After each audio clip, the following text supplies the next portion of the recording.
Good morning. What is up, everybody? This is Steve Breach coming to you here today. The sun is not up. It's just after 6 o'clock in the morning. I'm driving to work. I got to start at 7 o'clock. I did not live up to my promise to you guys. I did not give you an update on the Raw Superstar Shake Up. I did not give you a preview for SmackDown's Superstar Shake Up, but now here we are. It's Wednesday. The Superstar Shake Up is all done. I can honestly tell you, now that it's done, some guys moved around. It is what it is. They didn't overhype it. Calling it the Superstar Shake Up was better than it was calling it the draft, because of the fact that there wasn't as many names that jumped around back and forth. It was just a few names here and a few names there. I can honestly tell you that I am very surprised by a few guys that did not move. I am very surprised by some guys that did move. First of all, I will kick it off with AJ Styles. Staying on SmackDown really does surprise me. This is the guy that honestly has, since the day he stepped into WWE, keeps on raising the bar higher and higher. I was really surprised he didn't move to Raw because of the fact of how valuable he has really proven himself to be, as well as, he was already champion on SmackDown, and he would have been a name that would have been great to put on Monday Night Raw and show that he is able to be that topper echelon champion and be the guy that runs the place over there. Keeping him on SmackDown, as well as putting a lot more names over there for him to wrestle with, is proving that SmackDown really is the best wrestling show.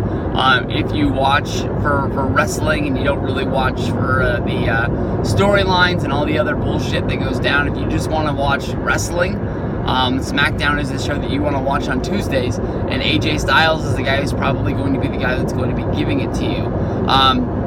When it comes to champions, they switched the United States Championship and the Intercontinental Championship. Dean Ambrose goes to Raw. That's going to lead to a future Shield reunion. They can put that in a 6-man tag. Hopefully they can hype it up over a week. It builds your anticipation of the Shield coming back. Maybe possibly not even do it on Raw. Maybe build it towards a Monday Night Raw pay-per-view main event. And actually see if people are really excited to see this. The Shield's been broken up for, I would guess, 3 years. It was just after Payback, after WrestleMania 30, when they did their babyface turn before Rollins broke them up, and that led to the whole Ambrose versus Rollins storyline, which was really fun. But I think people really want to see them together. People love seeing them come back. I don't want to see a real Shield reunion. I don't want this to be like, DX 2.0, supporting the heel champion. I don't want to see, the NWO 6000. I just, want to see those three guys together. They came up together. That they have a special bond, and that people like to see them. Plus, I think it'd be a good way to build around some Raw main events, as long as they don't do it way too much, because they always try to get you hooked, seeing that these two guys are going to go at it, even though they're going to go at a pay-per-view. Then they put them in a tag match, then they put them in these weird 6-man tags or 8-man tags, and they just sometimes it gets too much. Seeing them actually, you're actually going to see them fight, but you actually only see them fight for just a little bit. They're smart, but you get played out on it every once in a while. Nakamura going to be on the same show as AJ Styles. That's going to be really fun. Obviously, AJ won the #1 contendership, the United States Championship. As of right now, even though Bray Wyatt got moved over to Monday Night Raw, they're going to do the House of Horrors at the next show. I know I was thinking for the House of Horrors as well, but that's not what they're going to be doing. Still no word about what this match is really going to be. I don't want it just to be the projection screen. I want it to be the three-tiered cage of doom from WCW. But they got something planned, and it should be fun. Obviously, Bray's not going to take that championship to Monday Night Raw, so because of the Superstar Shake Up, we pretty much know that Randy's going to win. The one thing that scares me is that I think AJ is going to have a great match with Kevin Owens for the United States Championship, and then who becomes your #1 contender to go after Kevin Owens? It sort of shows that they had plans, and the Superstar Shake-Up messed up those plans, a lot like the draft messed up the plans of SummerSlam last year, with guys moving, even though they had feuds and they had things placed. It was kind of, you could tell, some last minute decisions of who was going where and what was doing what. I didn't watch SmackDown last night, so I didn't know all the moves. I just saw the things that went down on Twitter. It seems like they put over Lana moving to SmackDown more than they put over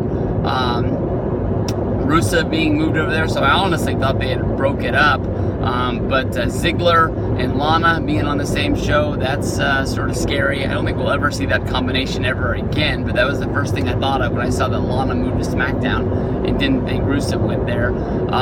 Sin Cara, he is going to be on SmackDown, which means he won't be on 205 Live, but I don't think they ever really... I think he might have been on there once, but that's the only thing that I can remember him being on there. I thought that, honestly, his talents would be used really, really well there. Kalisto, he got moved back, so we're not going to be getting a Lucha Dragons return.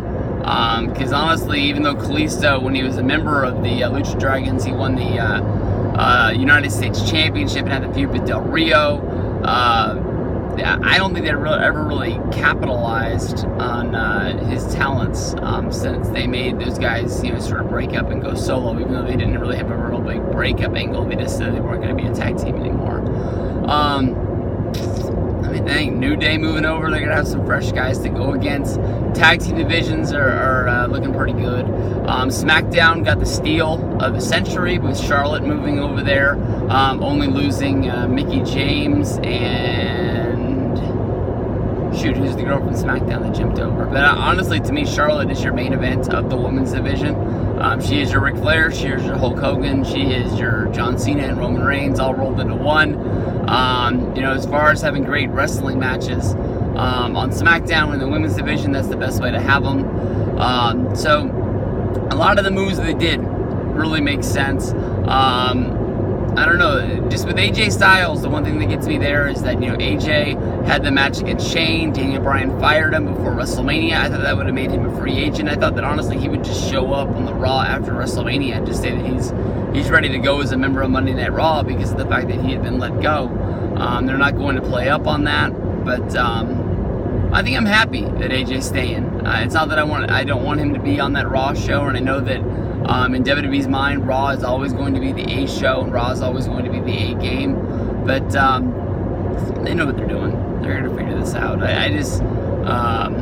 It just makes me sort of yawn for that House of Horrors match with Wyatt and Orton, knowing that everybody knows that Wyatt's not winning, and that sucks for him because when he won the championship, people had such big eyes saying that Wyatt was actually going to mean something, that he was going to be a member of WWE as the champion. He was going to have a long championship run. People thought he might even have the belt until like SummerSlam, just crushing fools left and right, and actually being the Bray Wyatt that we thought we were going to get a few years ago when he debuted. He's got a championship reign, so that's something to look back on. But I always think about the one thing that Wyatt needs is wins to be credible, and he needs a lot of them in a row is what I'm looking forward to. But then again, with the famously known as 50-50 booking of WWE, it is what it is. So what else is there? I mean, The Miz crushes me. No talking shop, or not talking shop, no talking smack for him anymore. This guy was like the MVP of SmackDown on Monday Night Raw. I feel like he's just going to get lost in the shuffle and just be a guy. When on SmackDown, I thought that this guy was moving towards being a credible World Heavyweight Championship contender and, you know, actually upping his game. And on Monday Night Raw, I just really feel like as of right now, he's going to get lost in the shuffle because he's not, you know, Goldberg. He's not Brock Lesnar. And definitely with Rollins and Reigns there, he, you know, I mean, like already he's like 5th guy in line when on SmackDown, he got moved over there. He just continuously had great promos. He continuously had great matches to where he was getting championship shots, and they, you know, he made it where they had to put the focus on him, and then definitely him, you know, just showing up on Talking Smack and being able to say whatever he wanted to say. They do Raw talk every once in a while, but most of the time it's only after pay-per-views because they want to debut new shows on the WWE Network, like Ride Along. Come on now. You want to see a show about wrestling, or you want to see Ride Along, which they can put on the network anytime. And if you're going to watch that shit, you're going to watch it. I mean, that's just the way it is. Well, I think that's just about it for the Superstar Shake Up. We went about 12 minutes here. So I will see you guys down the road. I'm going camping, actually, today after work until the weekend. So unless something huge goes down, talk to you guys in a couple days.